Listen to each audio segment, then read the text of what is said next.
Hi friends, welcome to our mini blog. ఏంద్ర బాబు ఏదేదో వేసేసుకొని ఏదేదో తినేస్తుంది అనుకుంటారేమో.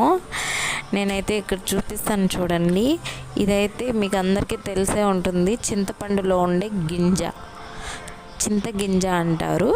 ఈ చింతగింజలను అయితే మీరైతే చిన్నప్పుడు ఎంతమంది పొయ్యిలో వేసి నిప్పుల మీద అయితే కాల్చుకొని తిన్నారు, నాకైతే కామెంట్ చేసేయండి.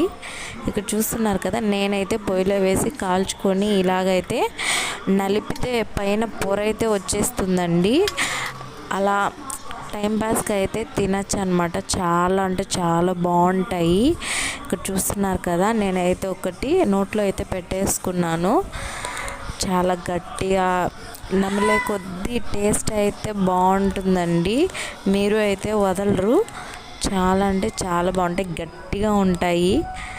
మీరు ఎప్పుడైనా తిన్నారు అంటే నాకైతే కామెంట్ బాక్స్లో కామెంట్ అయితే చేసేయండి. చిన్నప్పుడు మేము ఇలా చేసేవాళ్ళం అన్నమాట. ఇలా పొయ్యిలో వేసి కాల్చుకొని మేమైతే తినేవాళ్ళం. చాలా చిన్ననాటి గుర్తులు అయితే ఇప్పుడు గుర్తుకొస్తున్నాయండి. నాకైతే చాలా ఇష్టం. ఓకే, నెక్స్ట్ వీడియోలో కలుసుకుందాం. Bye guys.